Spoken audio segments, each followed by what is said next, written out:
And good evening, everyone, and welcome to another episode of JMU Sound Off. I am Jonathan McNamara coming to you from Richmond, Virginia. It's a holiday week, and we're going to break down all the action from yesterday's heartbreaking 34-20 loss at App State to bring the Dukes to 8-3 on the season. We're going to break down what went wrong in that game and kind of look forward to this week's game against Marshall. We're also going to welcome our James Madison University Athletic Director, Matt Roan, for a discussion at the top of the show about a number of issues related to both this weekend and to look forward to our final game of the season at home at Bridgeforth Stadium, a senior night in Harrisonburg, an 8 p.m. contest in Bridgeforth Stadium. We're going to talk about why it's really important for you to make sure you are in the stands on Saturday to not only celebrate the seniors who are leaving Bridgeforth in their final game, but also what message that sends as we move towards trying to get to 9 wins on the season. So we're going to break all that down with Athletic Director Matt Roan, as well as talk a little bit about Diggin' Dukes. As we start the show, as always, though, we want to recognize our sponsors. First, the Montpelier Collective. It was a big week for Montpelier Collective as we launched FLOT. Why is this so important? It's not only a great gift, but every bottle of Champions Drive FLOT bourbon goes directly to support student athletes on campus, giving our coaches the resources they need to continue to compete at the top of the Sun Belt and on the national landscape. Championsdr.com. When you support that, once again, you're making a big impact on all of our sports at JMU. Also want to recognize Where's Woody, Talent Core, yourpurplenation.com, and Shoker Enterprises. As always, thank you to our sponsors. With that, we're going to bring on the rest of the Sound Off team: Steve Brown, Michael Evangelista, and Taylor Atkins. I'm going to come to you first. Taylor, you were in the stands down in Boone, North Carolina with your family. Your headline from yesterday's game. I'm just still trying to recover and defrost from the weekend. And there's still snowballs still being thrown at me to this day right now. So just trying to.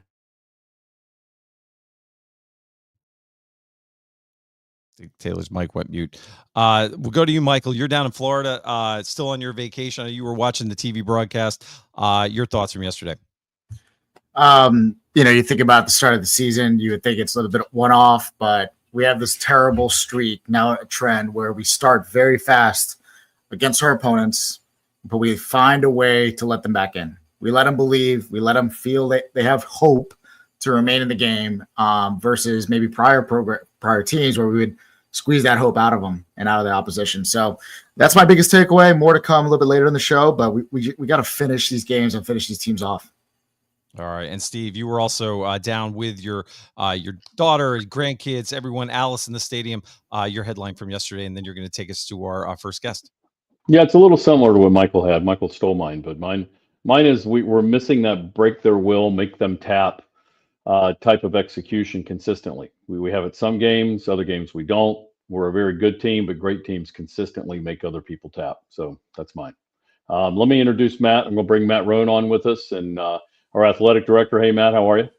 I'm doing well, Steve. How are you? Doing all right. Well, let's jump in a little bit, and just going to ask you, do you have any thoughts on the App State experience yesterday? I just like y'all, as obviously as you led into my introduction and to the program, disappointed. Not the result that our team prepared for, not the result that they wanted. And trust me, nobody wants it more than, the coaches and the staff and the student athletes who are pouring themselves into that program every single day. But not the result that we wanted, but I believe that we do have a resilient bunch, excited to get back into our stadium this Saturday at 8 p.m. And excited to put, in my opinion, what we do incredibly well on display. I think when our team comes together with our fans supporting us, really, really optimistic about what's ahead. Well, before we get to the Saturday game, let's talk about why it's important for JMU Nation to show up on Friday for the George Mason men's basketball game. It's a big game. Obviously, our men's basketball program, I think, is sitting at 4-3 right now. Had the chance to go to Daytona and play in the Boardwalk Battle, which is I think it was an 8-team multi-team event. To be able to go down to Daytona and come back 2-1, finishing in third place. The loss that we had was the UC San Diego, a team that ended up going on and I think beating Toledo, I believe, pretty overwhelmingly fashion. I think we got a really good basketball program. I think our basketball program plays really, really good at home. And they play really good at home when they have a lot of people in the AUBC pulling for them. And the program that we have in November, as the calendar turns to December and then January and February, you want to make sure that you're playing your best basketball. And as we're 7 games in, soon to be 8, we want to make sure that we're building upon each game. So go shop another day. You don't really That's need to right. shop on Black Friday. You can come watch a little men's basketball. Everybody can do it Harrisonburg. online now, right? Anyway, yeah, just go online. All right, I'm heading up there. I'm going to head up on Friday and watch a little George Mason. These guys are starting to round into form. So Sure. those that are looking at this and thinking, "Oh my God, how are we 4-3?" Relax. It's November for a basketball team. This is what you do. You test out your team. You start putting it together. They're starting to show it. So come support them. Well, let's talk about Saturday. So why is it important for us to show up on senior night? I think it's an easy question, but I'm going to throw it to you. What's the rationale for getting people there on a holiday weekend at 8 o'clock on a Saturday night? You know, Steve, I think first and foremost, right, they call it senior night for a reason. And we want to make sure that either those that have been a part of the recent success of this program or those who have came in and continue to carry on that success and the tradition of this program, we want to make sure that those guys can go out on top. We have a chance to go 6-0 at home inside of Bridgeforth Stadium this fall. We have a chance to play spoiler. If there's a team who is vying for a East Division championship, it sure would be nice on November 30th to be the team that upsets them or to just beat them, in my opinion, and prove that while we have had a few setbacks this season, to get to 9-3, that is a success. And I think more and more, as we talk about Bridgeforth and we talk about expanding Bridgeforth, being able to sell out a season, which is something that we have not done in this expanded Bridgeforth era, that is something that's very, very important for us as well. And 5 times this year, our fans have shown up, our students have shown up, and we're saying let's go 6 for 6. Let's go 6-0, and let's support this team in record numbers. Let's send these seniors out on top. Look, recruits pay attention. We talk about the collective, and we talk about they want to feel appreciated and they want to have value while they're here. But I still believe that student athletes want to be a part of tradition-rich, successful championship caliber programs. And to get to 9-3, to have time to prepare for that bowl game, the chance to get to 10 wins this season, that's important for us, no doubt. And other programs, I mean, you can speak to this, but other programs like Nebraska, Virginia Tech hasn't really been great for about 14 years since 2010, since somebody beat them in 2010. I think it was us. But those fans show up game after game. Auburn, if you look at Auburn, yesterday, everybody thought they're going to lose that game. Auburn had a full stadium and their light show and everything going on. Those people come to every game. So at the end of the day, it's for recruiting. It's for retention. We got a bunch of recruits coming this Saturday. We're on national television. We've got to show up, folks. So, there's no reason not to show up. It's the last home game. Let's win the 6th. Let's celebrate these guys. It's there's nothing else to do on Saturday night on Thanksgiving weekend anyway. I'd be going to JMU game anyway, but 8 o'clock on a Saturday night, we got to get out there and support these guys. So let me end with the Digging Dukes. Can you let people know kind of what's going on with Digging Dukes and, the athletic game day part and why that's an important part of what we're doing? Yeah, Digging Dukes for us is a 24-hour giving campaign for, I think, 21 programs, 24 hours, the opportunity to impact over 500 plus student athletes. So individuals can give to the program of their choosing. They can give to the team of their choosing. They can give to the collective this year as part of that effort. But that restricted giving, that opportunity to pinpoint where they're going, those investments produce results. There's no doubt about it. They give our coaches what they want, what they believe they need to be successful. They allow us to recruit and retain outstanding student athletes, and the investment matters. There is incredible strength in numbers, Steve, both in terms of the dollars that we're able to raise and then, turn those into enhancements that we're making to our programs, but just the sheer volume, when you talk about numbers of people pulling the rope in the same direction and people investing and participating, there's no doubt that day is really, really important for us. And I think is indicative of the last question that we just talked about there. But if the standard is the standard, right, and we want to win every time we compete, the standard is the standard, not just for our student athletes and our coaches, but it's got to be the standard for all of us, right? It's got to be we show up at 8-3, we show up at 8 p.m. on a Saturday night on November 30th and help propel our teams to success and prove that what we do and how we do it in a first-class way, respectful of our opponent outside of the lines, but inside the lines, we make sure that we're leaving no doubt who the best team is. Now, can folks give those? Can you do like a payment plan for whatever you're doing, or is it a one-time payment for Diggin' Dukes? That's a really good question, and I probably have to ask Scooter Rankin on that.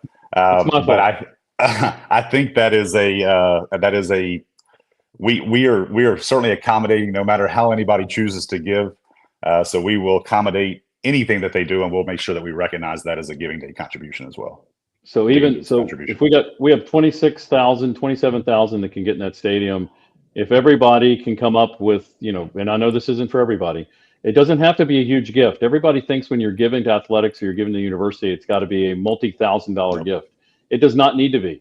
If we can get 27,000 of us to come up, if you can spread it out, I don't know if you can, but if you can come up with $50, if we do $50 for 27,000 people, I'm a lawyer, not a mathematician. Right. But somebody can do those numbers, and I can tell you it's probably close to $1 million. I'll do it fast, real quick. But if we do $50 times 27,000 people, let's see what that is. That is $1.3 million. I'll commit. We're going to do that in the Brown family. I'll tell you what, Alice and I both will do 50 since we both went to JMU. Matt, I think you just actually committed the 1.3 million. Hold him to that. That's a committed gift. Steve, you're breaking out. I'm pretty sure you said 1.3. I think you got kicked off here, but what 1.3? No. So if everybody just does something, I mean, honestly, give up a Starbucks, give up a bagel, do something on Diggin' Dukes, and let's see if we can't, hit the $1 million mark at a minimum. I think it'd be great for us to do that, and I think it'd be great for the university to hit that. And then next year we can have a bigger goal. But I'm not committing JMU to that goal. It's a sound off goal. It's not a JMU goal. So for sure. Anything else you want to throw out at the JMU Nation before we let you get back to your Sunday night? No, I think just, context matters, right? And I appreciate our fans. I said this with the Instagram takeover. I appreciate the passion. I appreciate the care that people show. And being in Boone yesterday, I appreciate our home field environment. I appreciate the noise. I appreciate the passion, how our people bring it. But I really appreciate how they bring it in a first-class manner. And that, accompanied with an outstanding product on the field, with great coaches and student athletes who are working every single day to represent that fan base in a first-class manner, makes me really proud to be associated with JMU and JMU athletics. Hey, Matt, I wouldn't be doing my fiduciary duty as a board member if I didn't ask you one last question, though, because I still think we're in our awareness growing phase for the Montpelier Collective, and we're still seeing some messages come into our social accounts saying, why do you guys talk about this so much? Why are you guys pushing this? Why is there always a bourbon or something to sell? Can you just in 10, 20 seconds, whatever you want to take, reiterate again why support for the collective, especially as we go into the month of December with everything that changes with the portal, why this is so important from not just their football program, but for the other programs who are still trying to grow their support. This really, in your own words, I'd like you to say in some version of this is a big deal. You're talking about the collective, correct? Yes. While the Montpelier Collective. And Michael, I'll go back to what I said, I think the last time that I visited with you all. To me, people win. That is the student athletes who wear purple and gold. That is the coaches who pour into them. That is our assistants. That is our staff who assist our coaches, support student athletes. And that is you. That is 27, to Steve's point, 1,000 others that come to Saturday games, or 9,000 that come into the AUBC. People win. Giving to the collective allows us to recruit and retain outstanding people. It gives us the opportunity to recruit outstanding student athletes who are high character, high potential, high caliber, who win in all phases. Contributions to the Duke Club allow us to surround those student athletes with outstanding coaches and outstanding staff. And so for us, if people win, there's two ways that you can give to people. You can give to the Duke Club to help us recruit and retain outstanding coaches. You can give to the Montpelier Collective to help us recruit and retain outstanding student athletes. And when those two things match up, again, the possibilities here are limitless. Well, Matt, please pass our happy Thanksgiving to the rest of your family. And I just want to say, because this will probably be the last time we'll have you on in football season, your accessibility, your ability to communicate to the fan base in real time, and how you listen matters. It shows that you value the fans, and it's not just something you put on paper in a statement. You live it. The fact you're here on a Sunday night to show what yesterday meant to you and what this next game means to the entire athletics department doesn't go unnoticed. So all the best to you and your family. Enjoy the holiday, your first holiday in Harrisonburg back. That's right. I'm sure you're traveling to see family or something, but we'll be wishing you good, and we'll see you on Saturday at Bridgeforth and the tailgate before. Yeah, we're here this week. We'll be in the AUBC on Friday. We'll be in the stadium on Saturday. And again, it's my privilege to be here. And it's your program, right? It's your department. It's people that care a lot about this place. And so shame on us if we're not open to that feedback, if we're not receptive to ideas and thoughts that people have. And again, it's my honor to represent this department and represent you as our fans and loyal supporters. All right. Cheers, Matt. We'll talk to you soon. Thank you. Happy Thanksgiving. Thanks again. Happy Thanksgiving. And with that, we're going to get to our next segment. A lot of questions that we have about yesterday's outcome, and we wanted to give them right off the bat to Coach Mickey Matthews, somebody who has had the opportunity to be a head coach in the sidelines in Boone. Coach Matthews, thanks for joining us as always. Want to just start. The game starts out yesterday about as good as you could ask for, 14-0. JMU looks like they're firing on all cylinders on the offensive side of the football. And then things really kind of obviously turned and it became a much different game. Just kind of high level, what did you see as we went through that first half that took it from a game that looked like it could be a rout for JMU into a game where we found ourselves in a battle in pretty short order? Like everyone else, I was thrilled when it came out of the chute, like a bucking horse trying to get out of a stall. And we really played really well. It was in the first quarter, I looked at it on the computer, and App made one first down, had 11 total yards in the first quarter. And that really wasn't the end of the first quarter. That was like with, I think 11, 12 minutes left in the second quarter. I mean, it was a total butt kick into that point in time. And I really thought App came out ready to get beat. So when you coach, you really get a feel for that. When you're playing someone about, do they come out to win? Do they come out just to compete? Do they come out to lose? And there's no doubt I thought App came out ready to get beat. And the game, they did get to 3. It was 14-3. And without a doubt, the biggest play in the game was the flea flicker that we fumbled the ball, and it was a game changer because I thought right after that, they scored really. We turned it over and gave them some life because at that point I wasn't in the stud, but I'm sure you could hear them. Like it was quiet as church, I'm sure. And that their fans weren't into the game. And if you can play the next 11, 12 minutes that way, you're going to have a big lead at the half. And then we turned the ball over right there, and the whole game changed. I think I saw their kids change. All of us who were watching on television, you could tell it got loud, and they scored to make it 14-10. And got their fans into the game and got their kids thinking they could win. And then there's, with no doubt, the last 5 minutes of the first half cost us the game. Because one thing about it, when you they hit like I think a 60-yarder for an easy score. Correctly, was it? And that's long plays, big plays, or big plays. So that's why they call them big plays. And you just can't give up big plays. You cannot.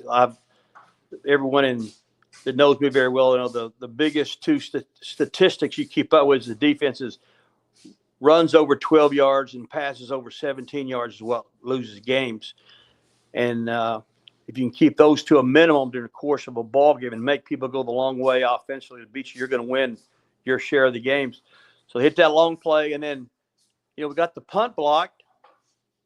And I really don't know. I heard Bob talking about it after the game that when you release the A gap and do not block someone, my wife can go in there and block it. Yeah. You can't really, you can actually release someone out in the D gap, from the edge, and sometimes get the punt off. You can really, blister the kids in the meeting about, they missed the blocking assignment from the edge, but we got the punt off. But you cannot miss in the A gap.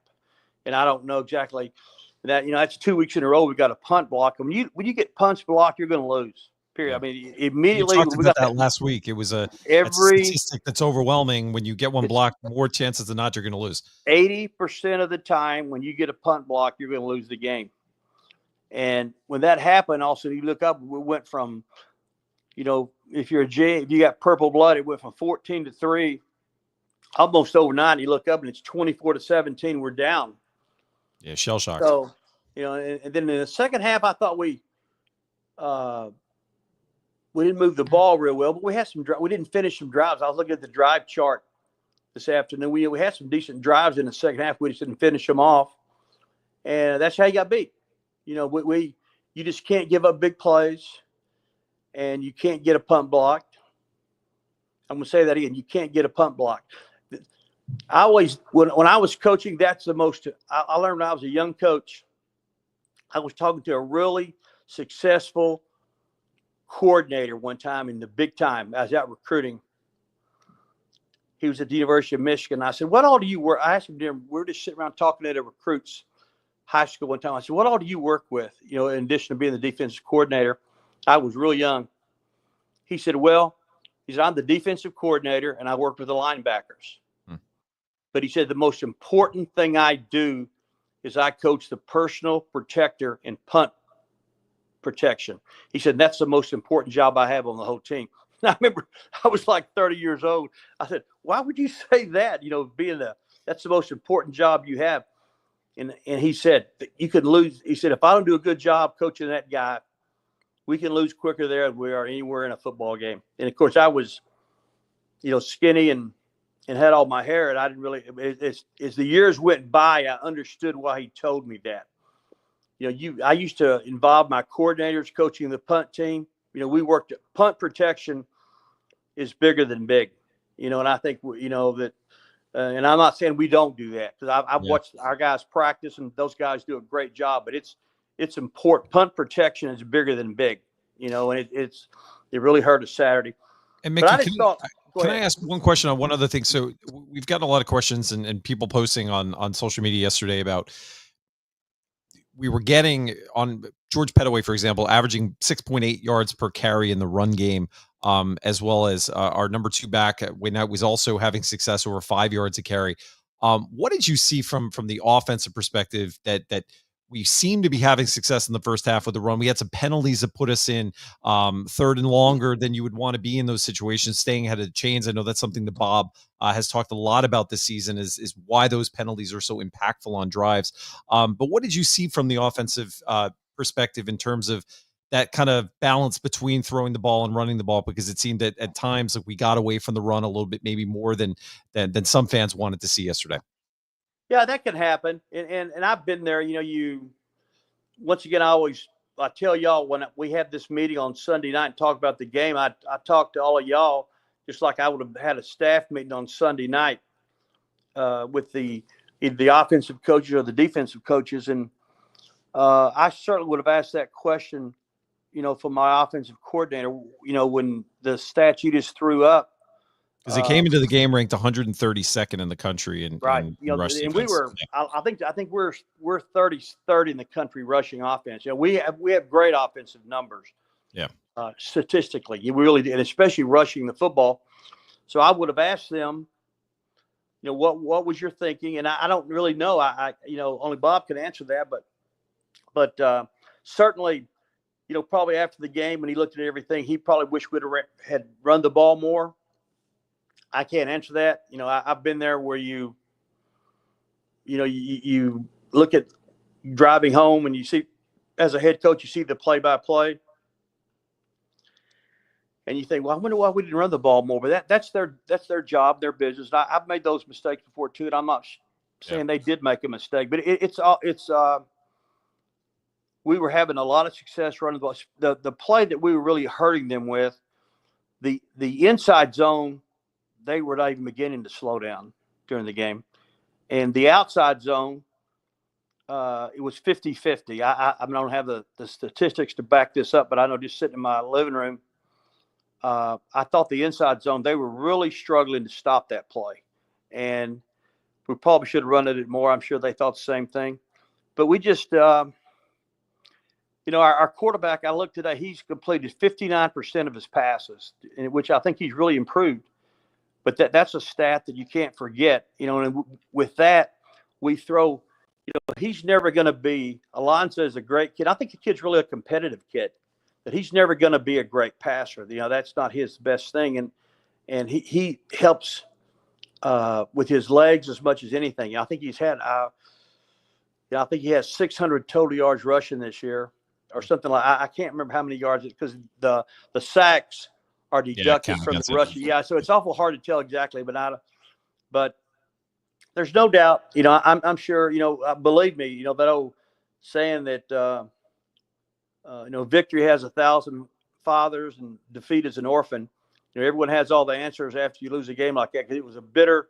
However you feel as a fan right now, believe that coaching staff in that building right now is at the bottom of the ocean right now in terms of they wanted to win the game. They made some mistakes in the game, and I made a bunch of them, but it was probably we should have run the ball more. But you don't know.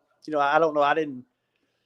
What they were seeing during the game and what the discussions were between the O-line coach and the guy calling the play, the OC. I'm not sure what their conversations were. Well, obviously, and there's two teams on the field. That was clearly App's Super Bowl yesterday. They, homecoming, the rough fall that they've had with the hurricane, and they came out to play. They played relatively a perfect game. No penalties called on App yesterday.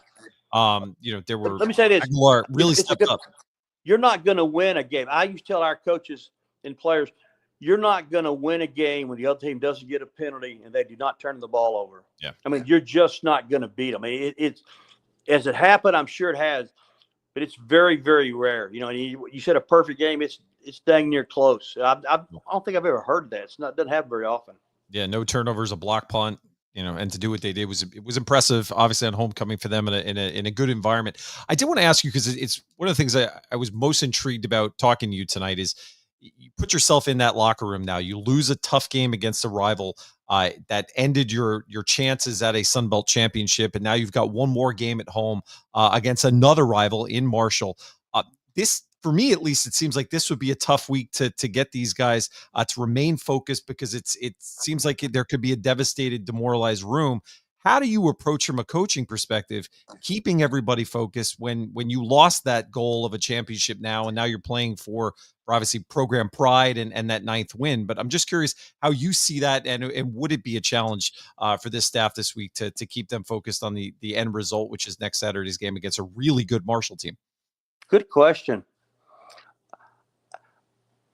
I think there'll be some today and tomorrow. I used to call it the 24-hour rule. Everyone gets to feel sorry for themselves for 24 hours.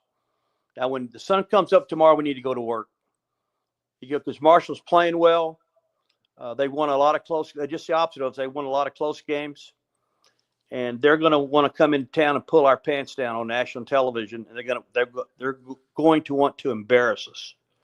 And no one's going to feel sorry for you at James Madison. You tell the players what I would tell them. No one's going to feel sorry for you that we didn't play as good in the second half as we wanted to. Your mother may tell you on the telephone about how cute you are and how we no one's going to feel sorry for you. You got to pick yourself up. That's the reason you're 20 years old, and you're getting paid to go to school. You're getting paid to win games, and you need to get going. And when we show up for practice Monday, we need to get in, and we're going to beat these guys. We're going to beat Marshall, and because if you don't, they're going to embarrass us if we don't show up. But we're going to show up. We got our feelings hurt, but you don't have to tell kids. They know the drill. That it was a very winnable game. We didn't win it, but the game's over. We got to move on. And once again, I always say this. I think Bob and his group does a really good job. The biggest problem we've had, we just haven't played very good on the road this year. Yeah. We just haven't played very well. And I was concerned about it. I didn't say anything, but I was concerned going into that game. And of course, in the first quarter and a half, I thought, boy, I'm glad I didn't tell anybody I was concerned about it. But we have not played real well on the road, but we played very good at home, other than the Gardner Webb game. So I would anticipate we'd give a great effort. And we need to. I want to echo what Matt said a while ago about making sure we have a good showing at the game. It's. I know it's going to be cold and all that. That goes without saying. But we have it. Anytime you have a chance to showcase your university in front of millions of people, you need to put your best foot forward, and we need to do that. football and basketball is still the front porch of the university. You know, when millions of people are going to watch us Saturday night, and we need to have a good crowd and play well as a football team. Hey, Mickey, last question for me. Thanksgiving week in college football is known for having some kind of wild outcomes. There's been some upsets. Back in the 1AA days, there were games where we had a playoff game right after Thanksgiving. Mm-hmm. Take us into what it's like to coach on a holiday week, because obviously there's a ton of distractions. You have, everybody wants to get home and eat, turkey with their family, but take us inside what that's like as a football coach who's got a game to prepare for, because I can imagine it's probably going to be one of the harder weeks you have to coach in. It really is. Now, I don't know. I don't think somebody else asked me that the other day, and there's always more upsets this weekend than there is the rest of the year combined, almost, and that's including playoffs, whatever. Because the kids get out of their routine. The kids are, like our kids at JMU. Bob has the guys up at 8 or 9 o'clock in the morning, and they watch film. They meet, they go practice, and they go to school. Whereas, this week's different. There's no school to go on. There's just the students will be gone, and you get out of routine. It's easy to get out of your routine and not play well. So, and there's been a lot of teams. I've heard a lot of coaches talk about it. This is the toughest week they have because you get out of your routine. Period. I mean, it's a different week, so you've got to talk to the kids about it. Because you're gonna be eating probably off campus a lot, and it's a really different week. You get out of your routine, and you've got to talk to the players about it, because you can really look up there, focus on a lot of the different things. They're all hanging out their apartments and doing this and doing that, and it's a different deal. Is JMU not going to school this week, or are they just off? Yeah, they're off. Yeah, they're off. So it's just different. I mean, it's really different. For a kid that week, and they get out of the routine. They get used to a routine and they get out of it. A lot of upsets this week. You watch what I'm saying. There's always a lot of upsets this week. Mickey, maybe one last fun question before we let you go. How does Mickey Matthews spend Thanksgiving Day? And do you have a favorite dish? What's your favorite side dish that you're putting an extra spoonful on the plate? Well, I can honestly say, God made me to be a football coach, so my favorite dish was football practice. Yep. I want to be not only great, of course, now then. They extend the season, but I wanted to always be working the week of Thanksgiving. I don't know my favorite. Where's Kay when I need her? I like casserole guy, or are you a stuffing, mashed potato, or just like it all? Just pile it all in one pile. I like white turkey. There you go. Yeah, I don't really know. I'm not a big eater in the first place. I like pumpkin pie. How's that? I like pumpkin pie and maybe a glass of Champions Dry Bourbon for you on Thursday. Well, Mickey, please pass our happy Thanksgiving to your entire family. You've been amazing this season. We loved having your voice, and excited for more episodes as we go towards bowl season. But looking forward to many more of these conversations as we go into the future. Go Dukes. Thanks, Coach.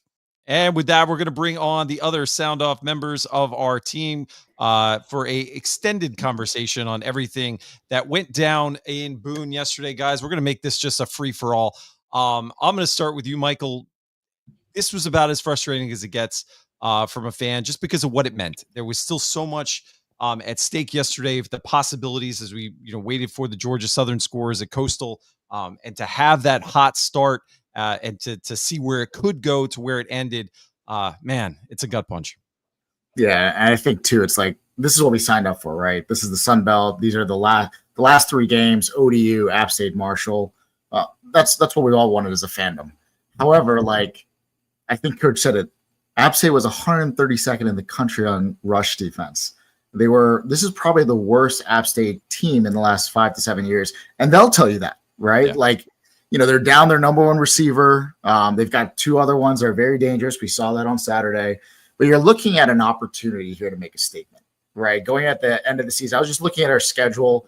Outside of the Coastal game, I think we've either blown teams out or we've kind of kept them in.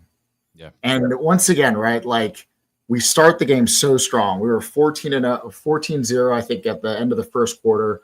You look at the ULM game, we started out 10-0. ODU, we started out 18-7. And I think all three games we had a block punt that got him back in the game, right? I think ULM, we definitely had a block punt. ODU, we saw that last week. App State, we had that bobble snap. It wasn't a flea flicker. It was just a messed up play action pass, whatever it was. I think GP did a phenomenal job getting the ball back to 83, but like we just find ways to let the opposition believe they should be in the game. And I get it. You guys saw it at that moment, but like when Alonzo fumbled, that was probably the most visibly frustrated I've seen him. Because he knew the implication. Because I think he probably thought if I got that ball off, it's a touchdown. 100%. And I get it. Like the other team has 85 scholarships. We understand, right? They're all FBS, blah, blah, blah. We get it. But like we've had opportunities to put teams away. And I don't think we need to compare teams too much, but JMU football has been known on stomping people's throats, finishing games. And I think even our friends at the sports blog said it. This team this year feels like if we don't get in front early or we don't have those positive plays, we kind of like lose belief both offensively and defensively. It's like it's like a horror movie. So remember when you watch a horror movie, there was actually, I can't remember which it was, but there was one with the zombies where it's called Double Tap, where you shoot them twice in the head. We don't do that. This is like Jason coming out of the freaking lake. You know, you think you've stabbed him and you think it's over and up he comes over your boat and kills you.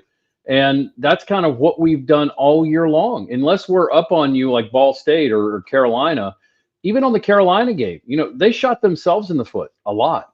You know, we did a lot of good. I'm not ever going to run us down and say we didn't do a lot of good. We did a lot of good. But, you know, Southern Miss, we let those guys hang around.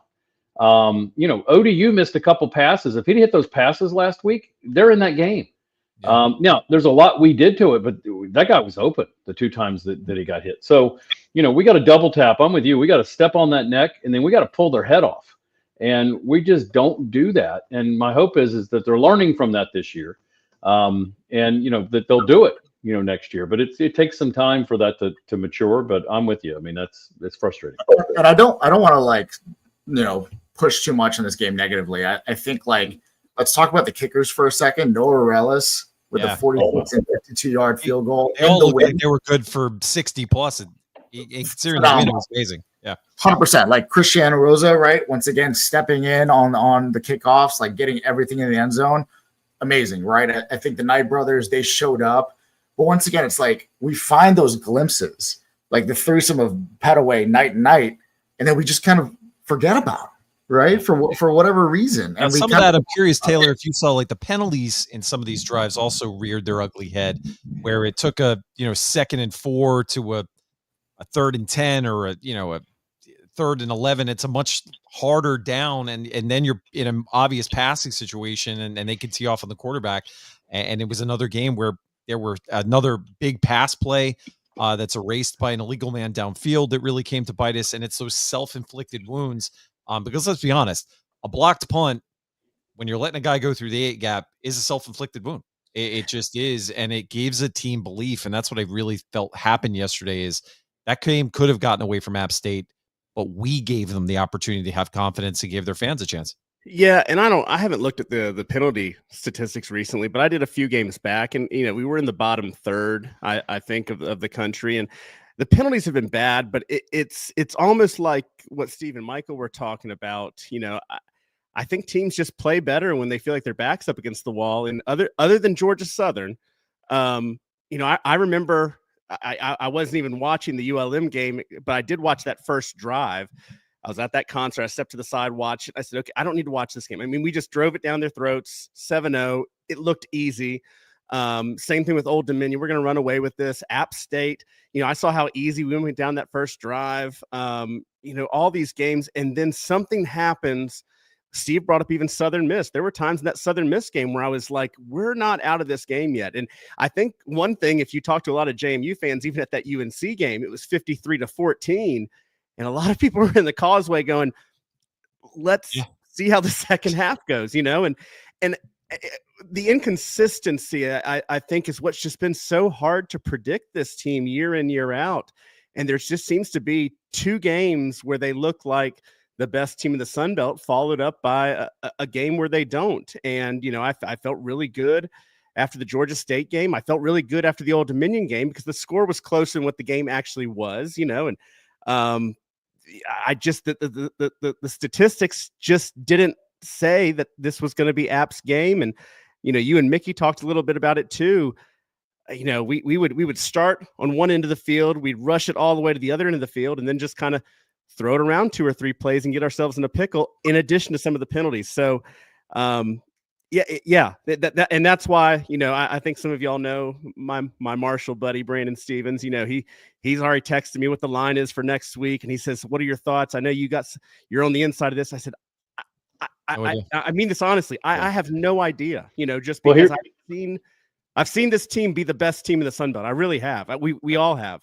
And then I've seen the team that just kind of, like you said, gives it away. They don't get beat. They give it away. Well, here's the bad part for Marshall.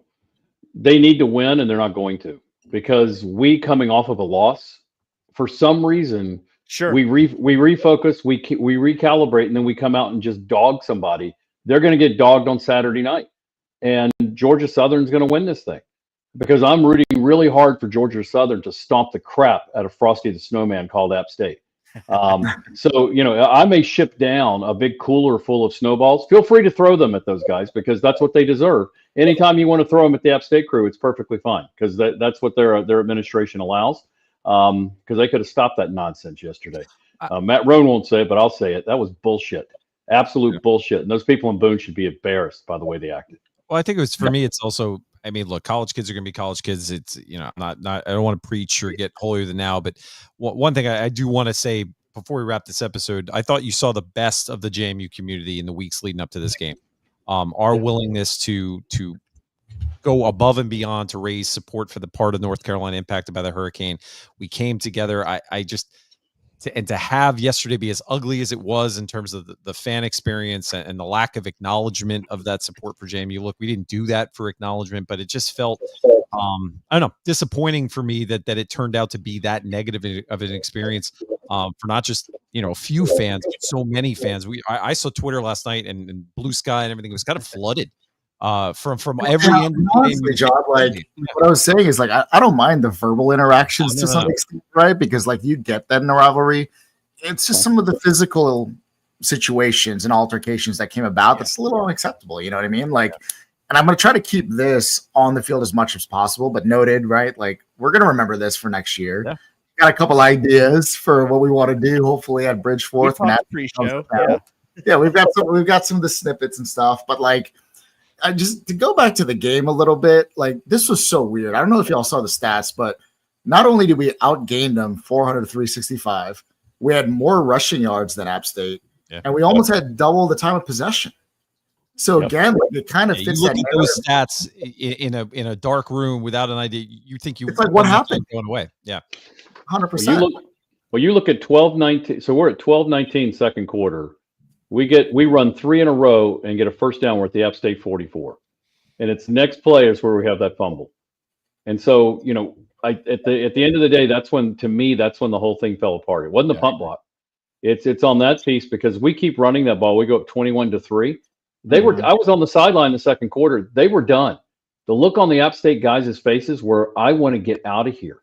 I got somewhere else to be. And by God, they got a little juice back in them, and off they went. So I will say, it did feel to me exactly like the end of the second half of the ODU game. It was almost like a fog went over the stadium, literally.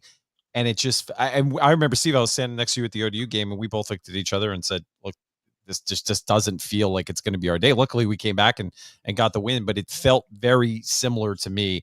Of just that you could see almost the confidence shrink from the faces of the players, and the body language changed. And to their credit, they came out in the second half and get a couple of stops, and you're thinking, all right, this looks similar to what happened against ODU. Our defense showed up, but we just could not sustain or get that offensive momentum going again. And that, again, has been something we've seen kind of throughout the season is this team goes into ruts and they can't seem to get out of it. And that to me is what I saw yesterday.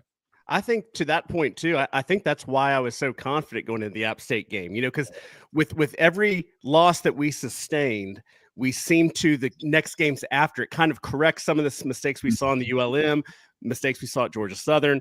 And when I saw how we came back in that Old Dominion game, which is not something we had done, when teams started to get kind of momentum, I felt really good about App State. I do want to go back real quick, because I don't want to gloss over it too much about, I've probably been one of the biggest App State homers when it comes to kind of just gloating about how happy I am to be in a conference with them. And I will say 2 years ago, it was the best away fan experience I've ever had. Yesterday, and man, I listen to so many podcasts that after the team loses, all they do is, complain about refs in the environment. So I'm trying not to take that bait. But yesterday, it was to the point where when I kind of knew we were out of it in the fourth quarter there, we left the game a few minutes early simply because I knew we had about a mile walk to the parking lot and just didn't want to get into any interactions with their fans, including getting just nailed with a snowball as we're leaving the stadium. And my theory on two things: one, on why I think the experience was different, maybe because 2 years ago, App State's king of the mountain, they're kings of the Sun Belt. Here comes FCS startup James Madison. It's almost like, hey, we're not a threat. We're excited you're here, and a program we're familiar with, and we kind of got that good old hospitality. We came in this time a team for the second year in a row. We're the favorite. There was what happened last year. That's what happened 2 years ago. So no longer are we kind of getting that friendly, they're not a threat kind of experience. And then my thing with the snowballs, because I just have to address it. My thought was I'm with Michael. When I saw us in the tunnel and snowballs getting thrown at the team, I kind of didn't mind it because I'm like, it's a rivalry. There's snow on the ground. It's drunk college kids. I'm kind of even with Mickey. I think I can't remember if he said it pre-show or during the show, but like, it's going to happen. What bothered me was after they exit the tunnel, it's coming onto the field. As they go into the tunnel at half, during the game, it's coming onto the field. And I feel like there's just a real easy fix to this. Throw one flag. You make the PA announcement, which they did. Two, the ref, just like you would do a sideline warning or anything, says, hey, there's stuff coming onto the field. You've heard the warning. If it happens again, your team's going to get flagged. And then if it did continue to happen, they're going to get a flag. The crowd's going to self-police itself, at least from that angle. But it wasn't just on the field. I think I forgot who I saw on Twitter, but Section 210, there was a group of kind of young alums down there.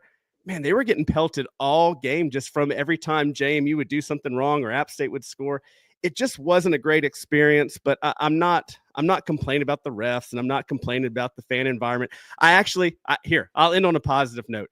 I love that, and Michael loves to point this out, they rushed the field on us. They hate us enough to throw snowballs at us. The guy that I was sitting behind me, I was talking to him. I said, we always used to call Richmond our rival, but it's hard to have a rival with a fan base that just doesn't care that you also don't like them. So I love that we're hated by App State. I love that Georgia Southern loves to rush the field against us. I love that Marshall is coming in and wanting to beat us. I love being in a conference like that. Yeah, but here's what we don't do. We don't put rocks and stuff in snowball. We don't throw them, number one. You do that in Harrisonburg, and a Harrisonburg cop or a state cop is going to come up and drag your ass out of our stadium. That didn't happen yesterday. They stood there and watched those kids. I identified a bunch of them when I was on the sideline. I said, there's a kid in a yellow jumpsuit. Get over there and get him. Nobody's doing anything. They had the streamer police in our section. We had a person that signed us to make sure we didn't throw a streamer. And I'm yelling at her saying, hey, why don't you stop these jackasses from throwing snowballs? I'm all about, having a good time. You want to throw snowballs at each other? I love them pelting each other because they're stupid. So go ahead and pelt yourself. But you start throwing them on the field. You start throwing them at our people. You start hitting people. You're hitting women. My daughter's there. She's 7 months pregnant. Nothing happened to us. They didn't throw anything at us. But I can tell you, that stuff would have come at me. And Grandpa here is going to go ape shit on somebody. And, you want to deputize me, put me in a state police uniform and give me a baton. I'd have cleaned up that hill. I'd have cleaned that hill up in a minute. You take a cop up there and you drag somebody off that hill, that stuff stops. But they didn't stop it because they didn't want to stop it. And that's what annoys me is we're never going to do that. And I want you to have a great time. I want you to cheer loud. I want you to yell, FJMU. I don't care. Banter but don't get into physical altercations with people. And that happened to a couple of people that I know of when they rushed the field. They did all kinds of nonsense stuff. That to me, they're better than that, or they should be. That's what annoys me. They never mentioned that we raised money for them. That annoys me. That should have been mentioned on the PA. Am I looking for credit? Yeah, a little bit, because I think Joe Shoker and what he put together was decent. I think that's a decent thing for us to do. Their chancellor admitted it in an email. So it just annoyed me that's the stuff that annoys me. I have a great time going to Boone, brought the grandkids, had a great time in the snow. The game experience wasn't as great. for that reason only, because most of the time I have a great interaction with those folks, and it's not everybody at App State. So I'm not tagging everybody with that, but there's a couple that ends up ruining the whole thing for the whole university. I did want to bring up, just to shift to the other side of the football, though, to go back to the game. If there was a matchup we were concerned about going into it, it was would Joey Aguilar be able to have success through the air? Mekhi Jackson had himself a day. 5 catches, 162 yards through the air. He's averaging 32.4 yards at reception. They also able to get over 100 yards on the ground. Curious, Michael, what you thought from their offense, because it was a concern, their ability to just kind of chuck it up, and they got behind our DBs. That was really the game in terms of their offensive game plan versus our defense. That's all they had. Let's call it what it was, right? Like if they didn't hit us with a hitch and go after the 4th down conversion in the second quarter, if that ball doesn't go anywhere, we get the ball back and we're probably going to score, hopefully. Yeah. And I think we gave up 34 points, but I thought this first half defense was sound. They couldn't do anything. That offensive line didn't want to be anywhere. I think even at the end of the game, Mans and O'Neal led the team in tackles, but it's just, they just chucked it and it worked. And Mekhi Jackson, I'll give it to him. He was the St. Francis kid. We talked about it pregame. Pretty crazy to think St. Francis had Mekhi Jackson and Elijah Surratt on the same roster at one point. Pretty wild, but their recruiting coordinator. Yeah, exactly. Right.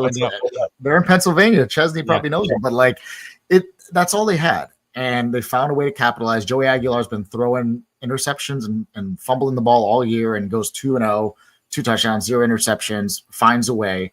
But what goes back to belief, right? Like you have a bunch of 19 and 20-year-olds making plays. The crowd gets back in it. Suddenly you're playing from behind. And I think a part of it too is I'm all for coach being aggressive, but some of these 4th downs, when I think we're 30% conversion on 4th downs this year, on the road, hostile environment, that just takes the wind out of your sails very quickly. Yeah, I do want to give a shout out to the defense. They are fighting through some, as every team is, injuries. But down Jacob Dobbs, down Raymond Scott, really getting to kind of the depth players. And if there's something to be excited about, is we're seeing that again, JMU always has depth. If there's one real true bright spot of this coaching staff, is their ability to identify talent, the ability to put a roster together under incredibly tough situations. Last year, you're starting to see. We've got some really nice pieces here, both for today and the future. Obviously, in the portal area, you never know who's going to be here, what the future holds. But did like a lot of what I saw from the depth on defense as this team continues to fight, and maybe that's the perfect pivot point as we look towards this game. Because if there's one thing that I've seen in a couple of corners of social media, and this is like a place people say, well, this game doesn't matter. To me, it really does matter for so many reasons. First of all, the difference between 8 wins and 9 wins to me is big. It just feels different. But also, this is Marshall, and Taylor's probably done the best job, and I'm going to steal his thunder because I know you were going to be right back on. But you've said time and time again, Taylor, is like, we have these games regardless of record. App State's one of them. Yes. The ODU game is another. But it's Marshall, and it's a good Marshall team that still has a shot, and as Matt Roan said, to potentially compete for a Sun Belt championship. It matters. There's going to be a ton of official visits in the stands on Saturday. Well, I wrote this down. Yeah. I wrote this down because I want to make sure I didn't forget these points. It's not just a chance at 9 wins, chance at 10 wins. We have 2 games left, and a 10-win season's a big deal. Marshall has a lot on the line, so they're going to come out firing. And I love kind of playing spoiler. But the biggest thing is not only like when I talk about all these games, how it's Marshall, it's App, it's Old Dominion. I also think about that feeling you have in your gut in June, in July, in August, where you're desperate to get back into Bridgeforth. Amen. And at that point, you'd see St. Francis or Central Connecticut State just to see football in Bridgeforth Stadium. And we have one more chance. And this isn't the FCS days where we're ending the season with Stony Brook or Towson. Yeah. And, I saw the FCS bracket come out today as I'm scrolling through Twitter, and not knocking those, but I'm just looking at that and going, we're so far beyond that at this point. We're ending the year with Marshall. It's nationally televised. I know the students are probably going to be smaller, but there's also part of me that wouldn't be shocked to see them come back out. I mean, they're now at a school that they've been used to having a football environment. And this is my message to the JMU Nation.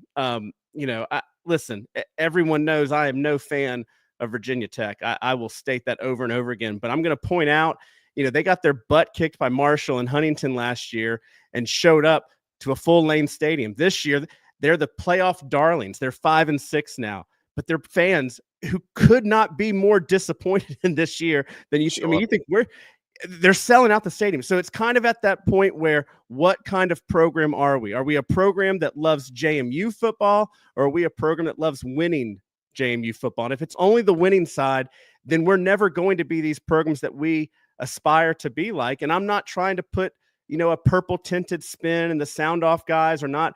I think we've acknowledged a lot of the problems. And listen, while it's hard to go 12-0, there's not those 3 games that we've lost this year. We are a team that could have beaten all 3 of those teams. Absolutely, 100%. I'm as disappointed as anybody, but we have a great chance to have one last hurrah in Bridgeforth Stadium this year, send the team off with 9 wins, get the 10th win in the bowl season, and be 10-3 for our 3rd year in FBS. I mean, there's a lot to play for this Saturday. And outside of that, can I just bring one last point, because it matters? I think about over the last 10 years of some of the most magical tailgate atmospheres you've ever had. It was pre-Sam Houston State, when some of those photos we took in P-Lot when it was dark, and the Montana game and Villanova. I mean, whatever happens on the field, Saturday should be a pretty awesome and special day, because there's nothing keeping you from showing up early and really enjoying an extended tailgate.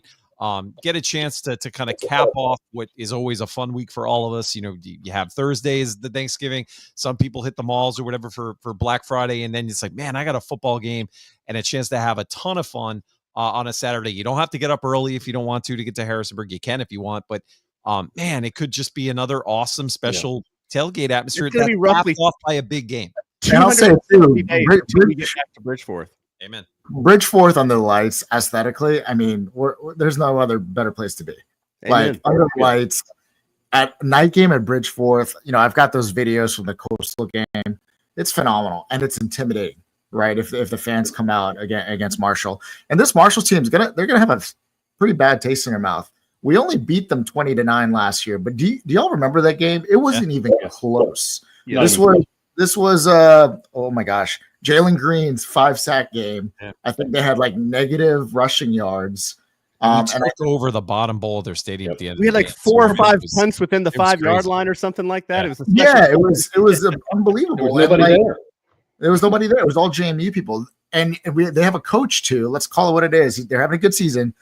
I'm curious if he's kind of fighting for his job. He's been a little bit up and down there. They're going to pull out all the stops, and just like Coach said, on national TV, they're going to want to embarrass us. Yeah, and that's not just gonna happen. simple. But here's the other thing that you heard Roan say. You guys want to build out the other side of the stadium? You got to show up to games. Yes. We got to sell this out, and we got to show the administration that we sell out even on a holiday weekend, just like Tech does. Just like, Virginia Tech does it. Virginia does not. Virginia never has anybody go to those games. Was there anyone at the UVA? Wasn't that a big game for them? No, nobody there. No. So we got to show, if you want to be able to prove, hey, we need to expand the stadium, because there's a lot of people listening to us who are like, I want us to expand. I want to expand. I'm not going to that game on Saturday night. Yeah. Well, you need to come out. It's going to be a great game. I mean, they were in a dogfight. I watched that game last night with ODU. ODU should have won that game. ODU just up and down the field on them. That Marshall defense is not the vaulted Marshall defense of old. They got a really good DN. He should be player of the year in the Sun Belt as a DN. He'll win it. He'll win it. He should. He's really good. He's fairly chippy at the end of that game too. So skirmishes on the sidelines. Well, and let's not forget. I mean, ESPN is putting our game on national television. Yep. Not and the they're not doing that by accident. They're doing. But I'm saying you got the Commonwealth Clash down in Lane Stadium, 2 5-6 teams fighting for bowl eligibility. I mean, this is the thing where I kind of have to sit back and think, like, that's a really good point, Taylor. Yeah. we are the biggest game in Virginia next weekend, and that's including the UVA Tech game.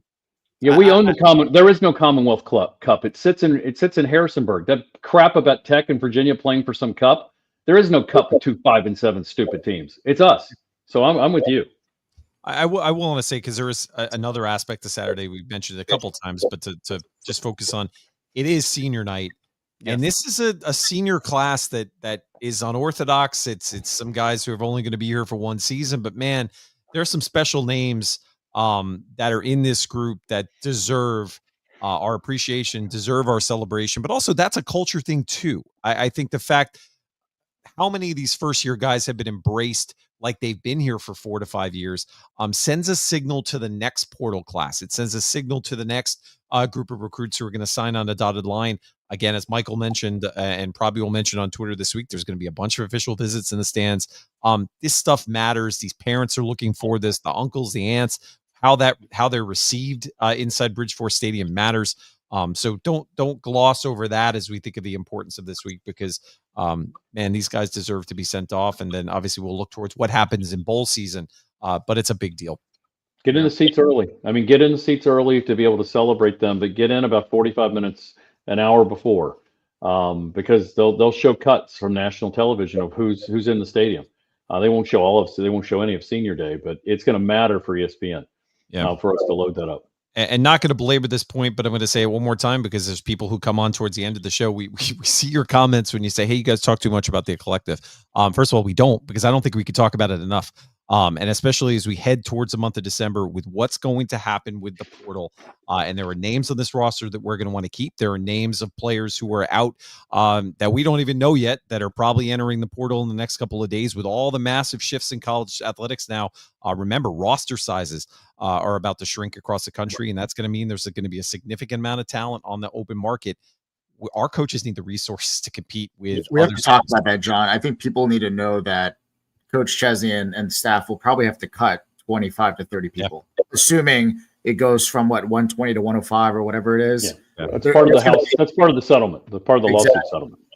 And just to be clear, if you're not familiar, this is going to be every program in the country, not just JMU having to do this. This is a national issue that's going to ripple effect through FCS, Division III, Division II. This is a big deal. If you want to hear somebody talk about it, I heard the Nebraska coach talking about it in his post-game press conference the other day, is that this matters. I also saw the Arizona State coach this week after his win had a collective T-shirt on in his post-game press conference, and he was talking about, hey, you want these guys here on the sidelines? He's like, we've been doing a lot with less resources, but now it's time to get these guys what they deserve. So it's not just us. It's not something that's unique to JMU, but we have an opportunity to make an impact with Digging Dukes coming up, with the FLOT Champions Drive product that's been put out, with the other campaigns that are going to come down the pipe. This is not a pie in the sky kind of intellectual exercise. This really could be the difference between keeping a player and losing a player.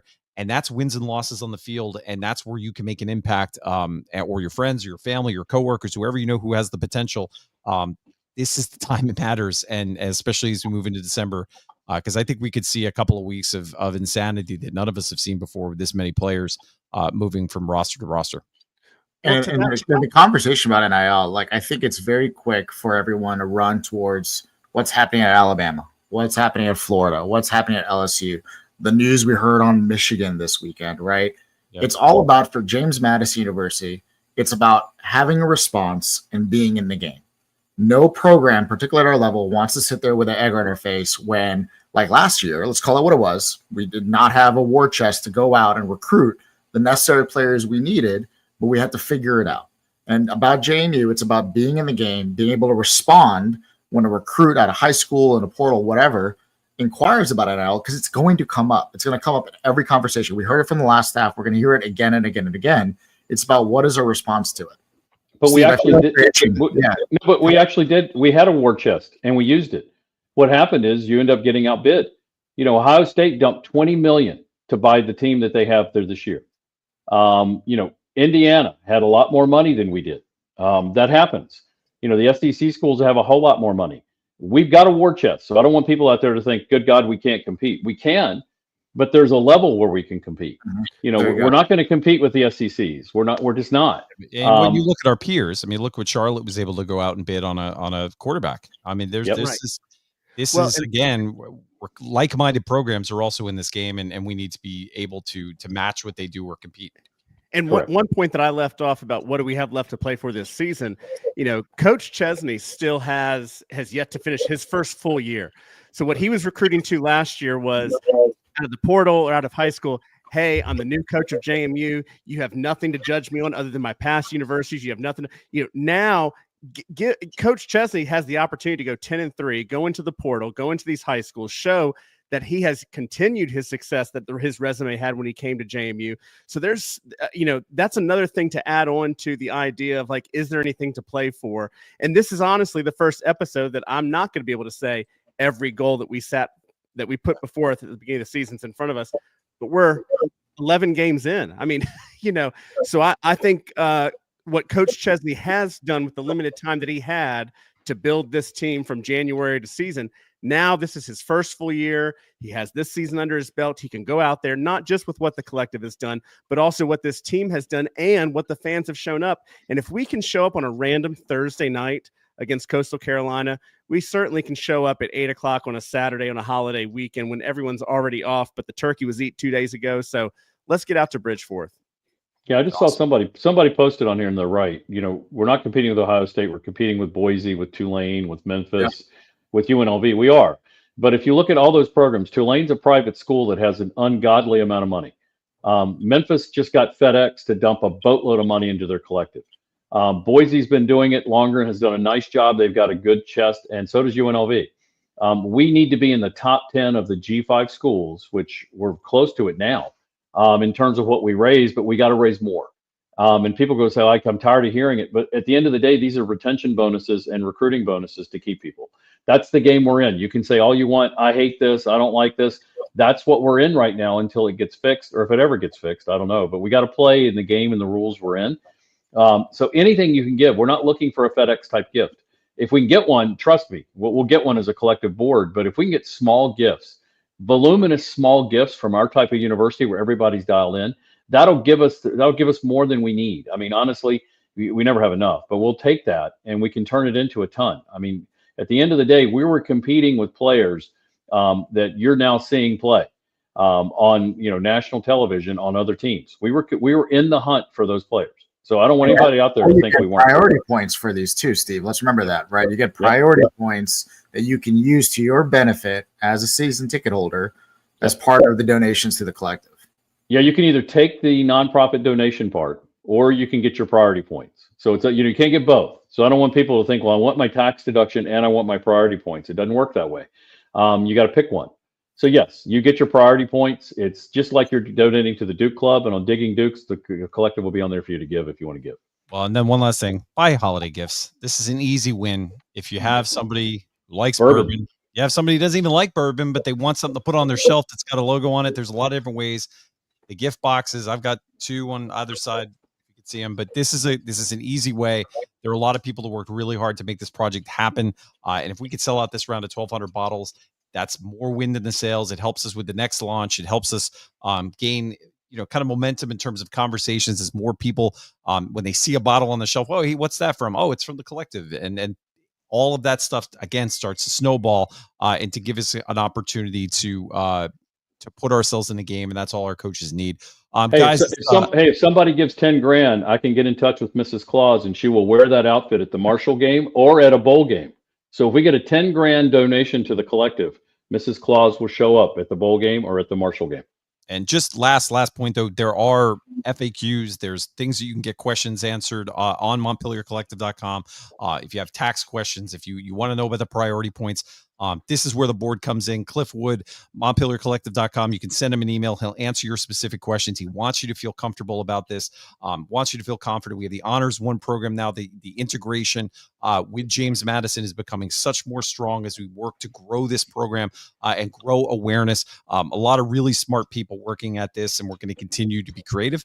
We're going to continue, as Steve said, to show no shame. He's willing to put on a costume to promote this. But again, we're stressing it because it matters. It's an important time. And thank you to everyone who is working on this.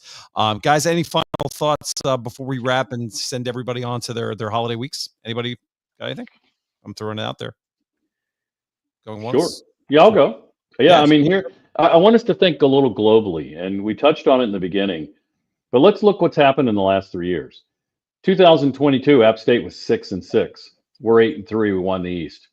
2023, App State was 9-5, but we won the East at 11-2. This year, App State will probably end up being 5-6 because they're going to lose to Georgia Southern. But even if they're 6-6, we're going to end up at worst 8-4, which is not going to happen. Likely 9-3 at the end of the season, and 10-3 at the bowl. So They're trending the wrong way. App State is on a slide. Coastal's on a slide. Where are we? We're on the upper. We're going up on the trajectory. So when you're looking at everything we're doing, it's easy to get in the weeds and in the trenches and think, "Oh my God, I can't believe we lost yesterday and we should have run the ball more." Whatever you want to say, but look at where we're going and look at what we did with the staff has done a great job. The players have done a great job. Think about what it's to Taylor's point. Think about what it's going to be when Chesney and crew have an entire year, and they're going to have a whole year to do everything they want to do, install what they want to install, and see what they're going to be next year. Great schedule next year. We're going to be better than we are even this year. At the end of the day, we're exactly where we want to be. I don't like 3 losses, but if you told me at the beginning of this year we'd be 8-3 right now, okay, yeah, I'm not saying it's the greatest thing because I hate the 3 losses we had, but I'm really happy with where we're going because we're trending the right way. Speaking of trends, I'm curious what our social media engagement score looked like over the weekend, because whether it's positive news, negative news, I'm always very much taken aback how much this fan base cares. And I think that's the beauty of JMU Nation, right? Like, you lose, you hear it, you win, you hear it, and you take the good with the bad.